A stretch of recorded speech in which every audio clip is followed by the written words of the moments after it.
Well, welcome back to Racing Back, and I'm delighted we have Dr. Martin Rains with us. We've got a good subject, and he's got a Shakespeare quote to give us, just to make us Jules to sound a bit posher. Perhaps we're in motor.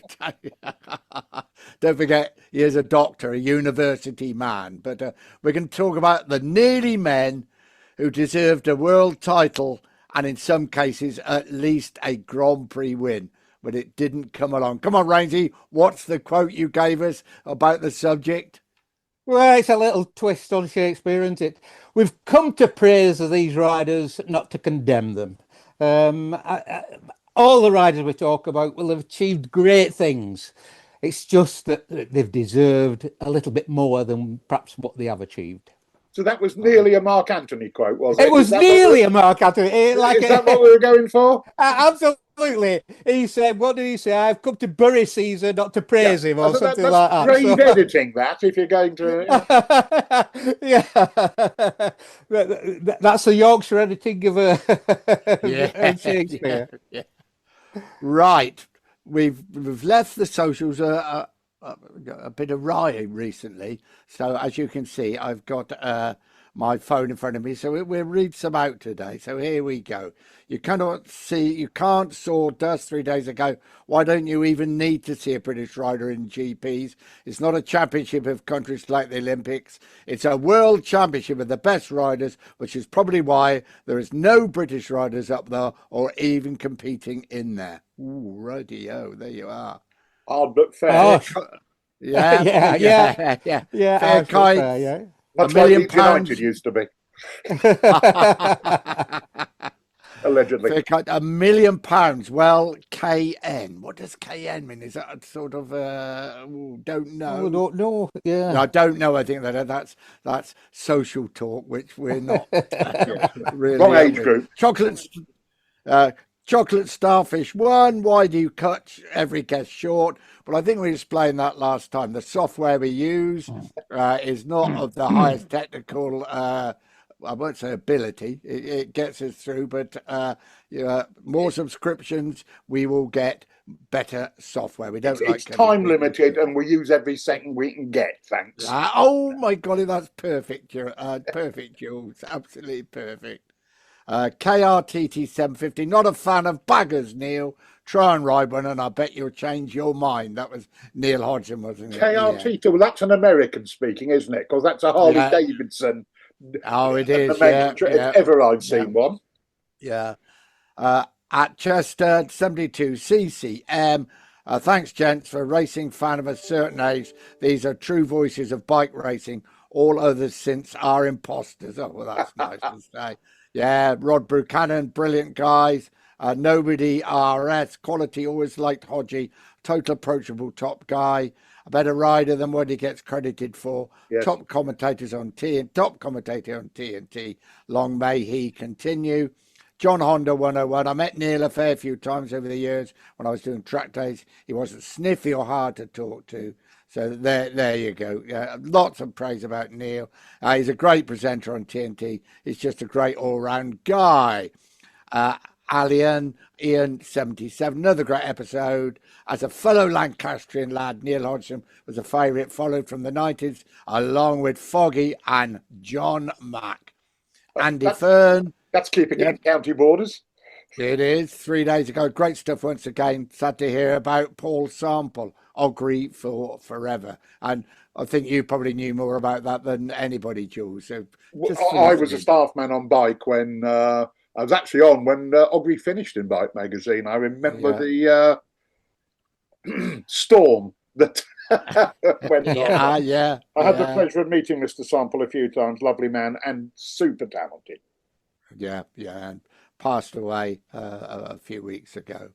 Motorman00, great interviews, thanks for the memories. Death's Daughter RVT, another great one, guys. Can't wait to hear Julian's Eddie Lawson story. There you go. You can wait, it's not that good. more Hodgie, please. Great video pod again. This is Nimbus Scamper. Neil was a great rider and is now an excellent commentator. Tells such a good story. I subscribed a little while ago, so hopefully it will help you guys with getting the people in your phone book on the show. It's good to have the names and stories from classic names to modern and all the backstories that keep coming up. Keep up the good work. Another great episode, team. Neil is always a great value. Thanks all. Neil is such a talent and so funny too. Another corker, thanks. Thanks very much for another wonderful episode. Hope to see Neil again on the show with you, legends. Thank you, gents, bringing the fantastic Mr. Neil Hodgson for the podcast. Love hearing the stories. Sad to hear about the people who have to live their dreams as a motorcycle racer. Whoop, whoop, whoop. What a scoop. Thank you all. Another fantastic episode. Been incredible. Such great storytelling and interview. It feels like friends sitting round a table in a pub having a few pints. Yeah, but trouble is I'm with the two tightest people in Yorkshire. We might be sitting in the pub, but I'll be buying the pints. That's very true. Very true. So there we go. So thanks. As Jules and I always say, please keep subscribing. It's so important for us, and we want to improve the software. We want to improve the program. We got so many guests lined up to come on, and we just love doing it. And nobody we like having on more than Dr. Martin Rains. Right. You've done Shakespeare. We've talked about how tight you are. You won't buy a pint. Let's get on to these riders then. Riders who deserve more and winning world titles. On top of my list, it's always Randy Mamola. I always think on the top of your list, Rainsy, it might be Danny Pedrosa. It might be, but in actual fact, I have got Randy on top of the list. I've just lost my earphones. Yes. Oh, there you go. I've got Randy on top of my list. I've got him there, and he is Randy Mamola. And I think because he sort of came through at the time I first started watching the racing. What a great talent he was. And we read about him actually before he arrived, and maybe one of the first of the child riders, really. He never did anything. Yeah. He didn't go and get a job and work and save up for his own bike. He came through as a young man. 13 Grand Prix wins, no World Championship. Was it four times runner-up? 4 times runner-up, twice third, so 6 times in the top 3, but never become a champion. And he sort of fits what we're looking for in this description, in that he was like maybe the third, maybe the fourth best from his country most of the time. But with any other passport, he'd be absolutely. I suppose you could say the same in many ways about Kevin McGee. You could say the same about Darrell Beattie if we're sticking with Australians. Yeah. Is this where you're going with this, Martin? I think so. People who deserve more, people who probably in another era might have won championships or races or got on the podium. So they're the sort of people who may be a little bit unlucky due to injury or such like, who are close to either a world championship, close to winning a race, close to a podium, but didn't actually achieve those, even though perhaps in any other era they might have done. Mike Baldwin. Did he win on 3 separate? Sorry, Jules. Sorry, I left it there when Mike Baldwin's name came to mind. And we've got a load, really. And Randy won on 3 separate machines, didn't he? And the makes, and that is quite rare in the Premier class. Yeah, Suzuki, Honda and Yamaha he won, and came second, like over a good period of years. But he was behind top riders, and I think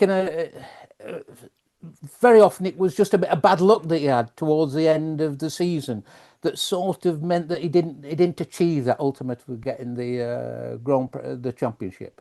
Yeah. Great rider though, but he still has one record that nobody that your Marc Marquez and so on have never topped, and that he's the youngest rider to finish on the podium in the Premier class. And that is how good he was. He was just 19 years old when he finished on the podium in the Premier class. And I think we expected at that time, after seeing him, it was only something like his 3rd race and he was on the podium. We perhaps expected him to go on to win multiple championships, but circumstances were such that he didn't. What about Danny Pedrosa? I would think I'm sorry, I'm guessing what you're going to say. Injuries and being around at the wrong time, winning a Premier Class title. Absolutely. Is Danny Pedrosa and Neil Manny won 3 world championships, but Yeah. but in the Premier Class, he won 20 to 31 races, and I'm just looking at Oh, 31 races and no 31. title. Wow. Yeah, Yeah. 112 podiums, Oh, no title. Against, And that was it. He was against Rossi, Lorenzo, Stoner, Marquez. yeah. And that's it. I think in almost any other era, he would have been a multi-world champion. He finished second 3 times. He finished third 3 times. So close, but not quite achieving that. What? And he was delicate, wasn't he? When he pushed, he used to hurt himself. The great. What year was it? He crashed in Motegi. And the throttles jammed open, and I think round at turn 3 he hit the wall. And as you say, Martin, collarbone or whatever was in multiple pieces. Yeah. But he was on a run. I don't know if he was actually leading the championship, but it was a run of Honda tracks coming up to finish the season. Yeah. And every bookmaker in the world had him as a very short price favourite for the title. Yeah. And to me, that was the one where he was going to get his just desserts. And the fickle finger of fate. But like 2011, I think it was Le Mans, where he had the incident with Simoncelli. Yeah. You know, he missed 3 or 4 races that season. And then even in Marquez's first championship year, 2013, he was very much him and Danny were fighting for the title. And then, can you remember the incident at Aragon? Very much so, yeah. Oh, yes, when a sensor cable was cut. Yeah. Mark overtook him and in his usual Mark way didn't give him much room, and the sensor was ripped off, and at the next corner, Danny crashed. So it was bad luck. He did it, won a lot of races and so on, but never put that one championship run together over a year that was required. It was almost fate, wasn't it? Which is a word we shouldn't use, but yeah.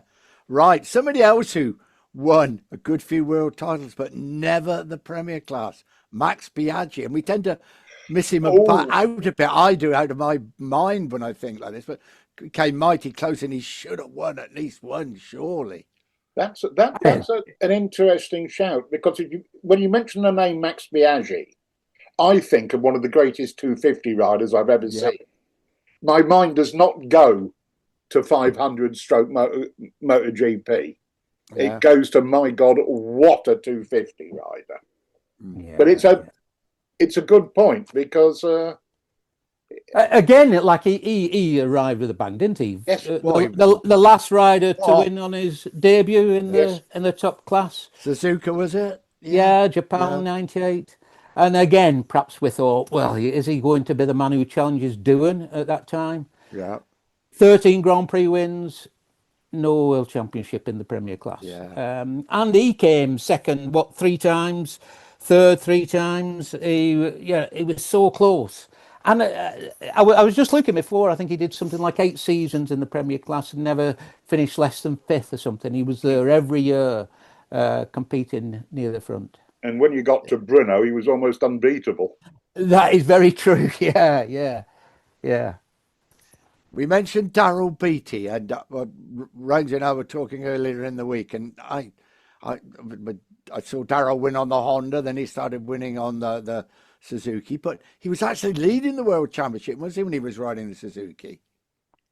Was it? He was. I think didn't early season Doohan crashed at Suzuka somewhere. Yeah. And Daryl took the lead. He had a couple of wins on that Suzuki that year and pressed Doohan really hard. I think Doohan crashed because Daryl was really good. And with the best will in the world, I'm not sure the Suzuki was quite up to the level of the Honda at that time. Yeah. But he did really well on that Suzuki. But he he had a big crash, didn't he? I think, Nick. Was it was it the Le Mans crash where he lost all the toes on one of his feet? Yeah, because it got caught in the chain. I know. Yeah. Yeah. Very, very underrated and not thought of in this sort of context, and that's probably wrong, isn't it? Absolutely. I would say so. I mean, Christian Sauron could go into this category. I know he won a 250 world title and he won a Grand Prix. He did Hockenheim, wasn't it? Yeah. In the rain. But he was the first European to remind if it was possible to beat the Americans and the Aussies. Yeah. In a long time. He probably... maybe his status is what he deserves, an absolutely top rank rider, as combative as he'd like, but couldn't adapt to the riding style required. He was a classic big wide line Super 250 man. He'd have been dynamite on an 800 Motor Grand Prix bike. He would. Yeah. And it's interesting that, Julian, you say that he couldn't adapt the riding style. I think because the sport was dominated by the Americans there, the tyres and the machinery were built around the Americans who were winning. And their style. So he had to get on a bike that was adapted for the riding style of the Americans and win it using the sort of European style of more, as you say, classic 250 style. Yeah. And that made it tough for him because he was trying to beat the ones who were perfectly suited to those machines, where he perhaps wasn't. Yeah, whereas as Dennis Noyes would point out if he was here, Cribier was like that. Yes. Until he had a winter at Kenny Roberts' ranch in Barcelona and learned to slide it. And the first test session, all the Americans are going, "What the hell's happened to Cribier? You know, he looks like a dirt tracker." Yeah. And you know, he adapted with an intensive winter's testing of dirt tracking. But and Alex Cribier was, I suppose, the guy who could have been consigned to the category we're talking about, but saw what he needed to do, did it, and finally won it. I remember coming out of a restaurant in Philippine and bumping into Scott Doohan. In the year 2000. Quite a tough guy, Scott Doohan, and he's got an imposing presence. And he told me that Cribier, and it's the first time I'd ever heard the Aussie phrase, he did the hard yards. He deserved it. Yeah. And I thought, well, that's fair play, Scott. You know, that was so. Alex Cribier I shouldn't be talking about him. He's not really part of this conversation. But wasn't Kevin Swans very close to being part of this conversation? You know, in spite of all his ability and riding talent, he was. Just that one title, One title, yes, yeah. We're back to the nature of champions, aren't we? I was always told by the people who look deeper than me into these things that there were two types of competitor. There is the bloke the Wayne Rainey, who wins, and it's a monkey off his back, but it's not satisfying, so he's got to do it again and again. And again. And then there is the person we were talking at the time was Scott Russell. Who did it once, World Superbike I'm talking about now. That'll do, where's the bar? You know. And in many ways, you classify somebody like Wayne Gardner, who maybe didn't have as much natural talent as the people he was racing against. But my God, he had the grit and determination to do whatever it took. To win the title. Perhaps you could only do that once. You know, perhaps.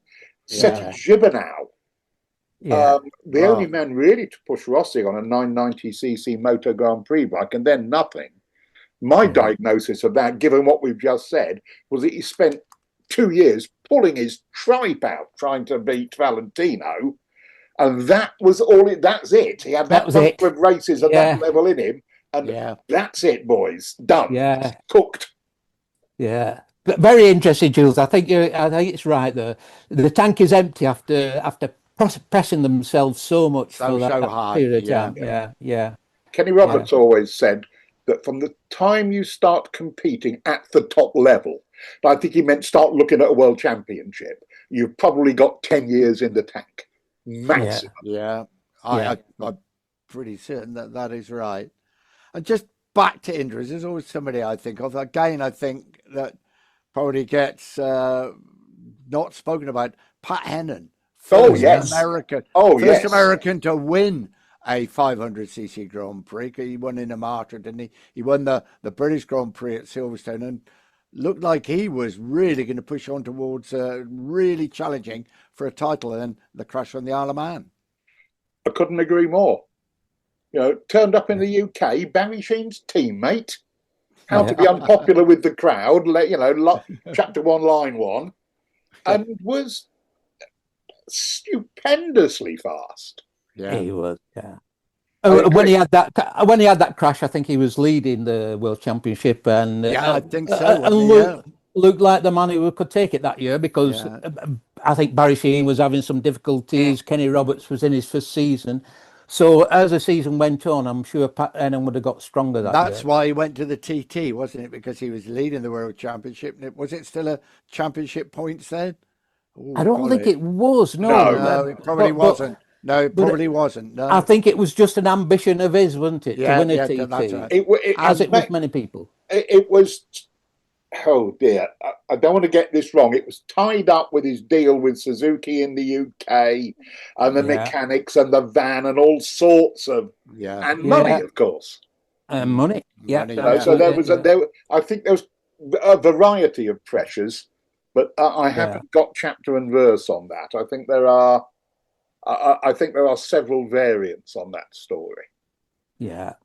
Right, let's come on to all classes then. I sound like, you can tell I've been talking to Rainsy all week. I sound like an expert here. Complete and utter nonsense. But there is one rider who won 20 Grand Prix and no World Championship. I won't ask you who it is, Jules, because I didn't get it. You can have one go in all classes. Yeah, he won 20 Grand Prix and didn't win a world title. So I'd say something like Knoibuehler would be the.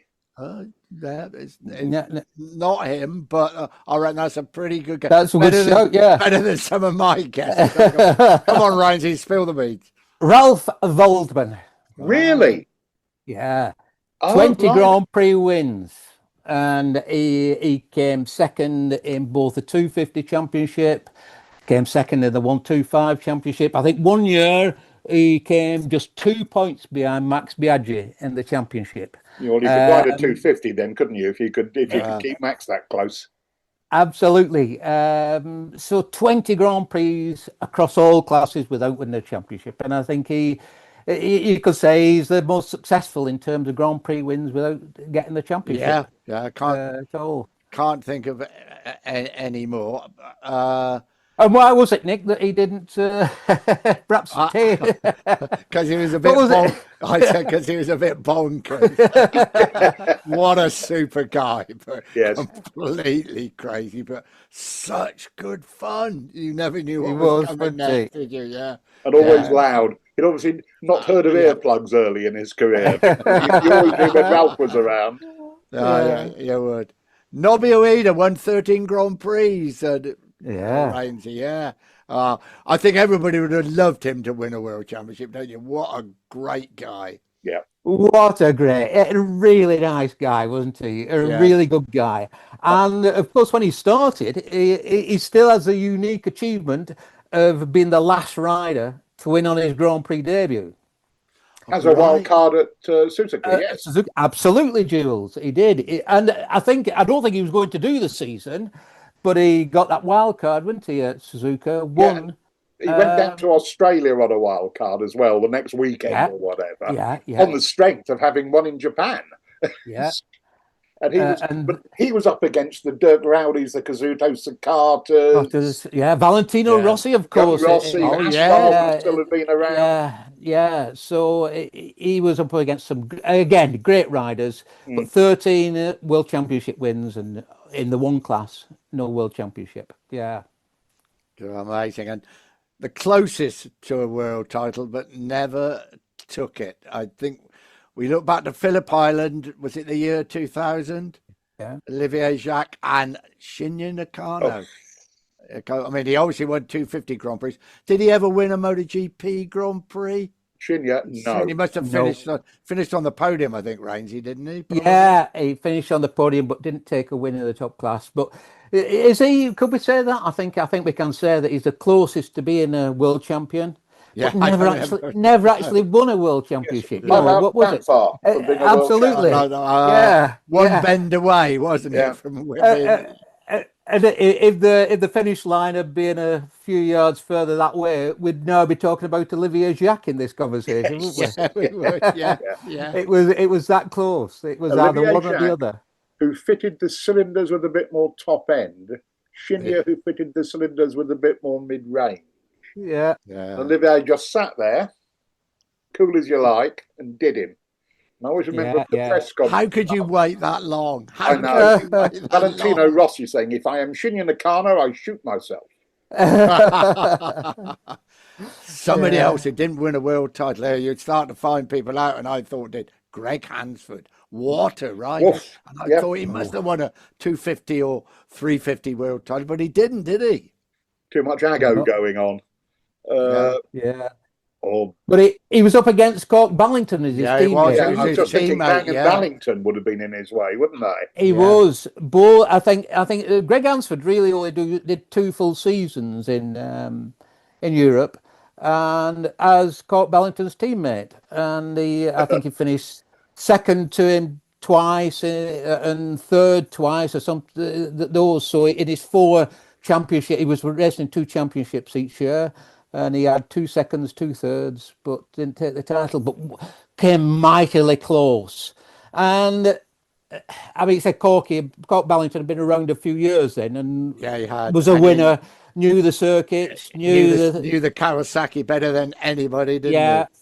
So Greg Hansford had a tough time and pushed Cork Ballington very, very close. I think he was somewhat more of a bulkier guy than Cork as well, and I think that was a little bit different for him. 10 minutes, gents, 10 minutes. Right. Oh, wow. Just come on to modern times very quickly because we want to get on to some of the people who didn't win Grand Prix. Alex Rins, world class, not a world champion. I mean, he must find himself incredibly. And Miguel Oliveira, again, another man who pushed and has won Grand Prix in all the classes. Well, Moto3, was it 125 or Moto3 then, and of course in MotoGP. And what about the Japanese rider Rainsy, who was leading the World Championship, looked like he was going to win the 125 World Championship, then he hit the deer in the Czech Republic at Brno. Yeah, Mr. Azuma, wasn't it? Yeah. And he was walking away with that championship. And they scored a point after hitting that deer. It was a strange one, wasn't he? He was going down the back straight. There's a little hump. He couldn't see the deer. He went over the hump and hit the deer.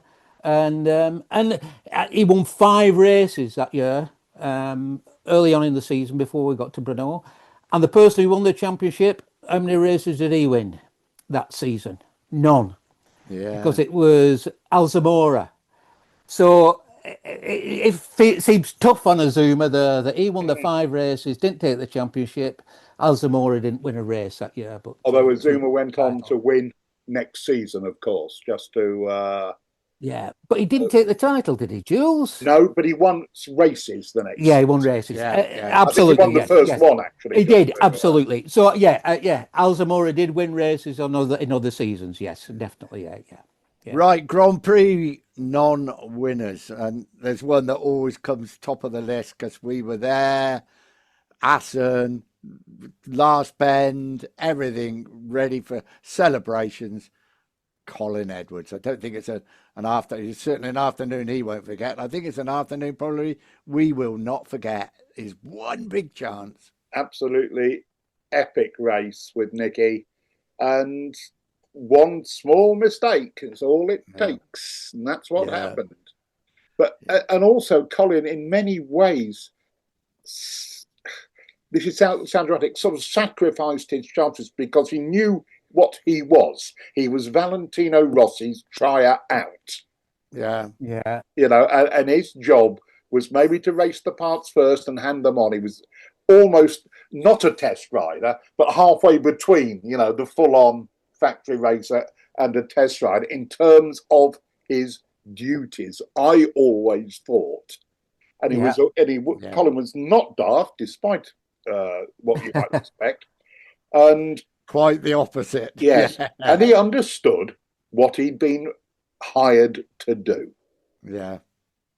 But he deserved a Grand Prix But win. he deserved a win, didn't he? Definitely, yeah. 12 podium finishes for Colin Edwards, but no win. Right, and no five times finishing second in the MotoGP races without a win. And that's tough, really. Yeah. And he was the king. He was always the king of the Monday test, wasn't he? He was, he was. So dispiriting. Yeah. Graham Crosby going right back. Golly, I mean, he won Daytona, he won TT races, he replaced, he was replaced by Randy Mamola in the Suzuki team, but I can't believe he didn't win a Grand Prix. Rode for the Agostini Yamaha team, but didn't win a Grand Prix. Yeah, he had 10 podium finishes as well in the 500cc class. I think, and he came second in the championship one year, but never got that Grand Prix win. Did Virginia Ferrari win any since we're back in that era? Oh my God! Did. I think he did. I think he won 2, didn't he, Virginia Ferrari? Yeah. Not at the same level, but another great ride. Was in the shadow. On the grounds, Mr. Harris, that we've just about got 5 minutes left. Yeah. And I'm thoroughly enjoying this little trot through history. And we could go back to, the Gary Hockings of this world and others if we wanted to. But I think we should just reiterate who, after all that, we think is the best rider never had to been a world champion. And in the Premier class? I think it's in the Premier class, certainly. Yeah. And despite your very eloquent cases for Mamola, I'm sticking with Danny Pedrosa. Right. Rainsy? In the Premier class? Are we talking Premier class? Yeah. Well, I can only go for one, and that's Jarno Soronen. Oh, but there. Yes. Of course. Okay, we'll allow that. I think that we can. Wow, you've thrown that right into the ring at the last minute, and of course, indeed. Can I say Jarno Soronen was a particular case? I agree with that. I would say Danny Pedrosa, who had a long career in the Premier class, but didn't win a title. So Danny Pedrosa would be mine in that case. Yes. I go for Randy because he won on 3 different makes of machinery. Finished runner-up 4 times. Led. It was all part of that revolution at the time. It was a very exciting time to be around Grand Prix racing, on and off the track, to be honest with you. And he was part of it all, and he deserved a world title. I think Randy did. I think part of the reason I'm saying Danny Pedrosa is I was there. Yeah. For most of his career, and I saw him, and I saw what he went through, and I saw you being there alters your, focuses you. I think so. Rather than just looking in a book or whatever. Yeah. What about all classes? Who do we think is the best rider who didn't win a world championship across all classes? All classes. So I was going to say Max, but he won, of course, in two. He did. He did. Yeah. Somebody who never got a world title. I think I would go for somebody we spoke about is Greg Hansford. Personally, I think that is a call that is pretty hard to argue with. I'd say. I would think that's pretty strong. The Brit in me wants to say Ron Haslam. Well, he was a very nearly man because he nearly won the races, didn't he? Yeah. So he never won a Grand Prix. Neil Mackenzie didn't. And exactly. There's a bunch of those guys who we'd have loved to have won a race. Oh my golly! What about podiums then? Quick, very, very quick. People who didn't go on have never had a Premier Class podium. Rob McElnay's the one. Rob Mack is the one. That's the one. Rob Mack. What a Yeah. super rider. A French friend of mine always made the case for Christian Liard, who was a bit of a midfield man and rode the L for some oddities. Yeah. But he was like regarded as the French Mike Baldwin alongside the Salon brothers and others. You know, that one's always stuck with me as you know, a name that never gets mentioned. So I'm mentioning him. Yeah. Good for you. What about another Frenchman, Rainsy? Really quickly, he had pole positions in the 250 and 500cc class, but never finished on the podium. Right. Can we get this? It is Jean-Michel Bale. And we shouldn't really be calling him a nearly man. Oh, no. Look, one of the greatest ever off-road riders in the world. He's the greatest all-round motorcyclist we've ever seen. Yeah, that's right. We've been a bit unfair to him. Unfair. But if we're bunching everybody else with him, like, it raises the status of this nearly man if we put Jean-Michel Bale in there. But yes, he got a pole in 250, got a pole in the 500cc, but never got on the podium in either class. I think that, Martin, is a really decent place to pause. Nick, you have exactly 1 minute. Let's not disappoint the punters and break the barrier again. Apologies for me being breaking up. Once again, Rainsy, many thanks. And we've got plenty of other things to discuss, which we are going to do. We got lots of guests coming on, I can promise you that. Please keep those subscriptions coming in, because it really helps us, and it means that we can finish the program properly, which we're desperately trying to do today, as you can tell, because I'm rushing rather than cutting people off. Once again, many thanks, Rainsy. We'll see you again very soon. Thanks for inviting me on. Thanks, guys. You're welcome. Jules, see you next week.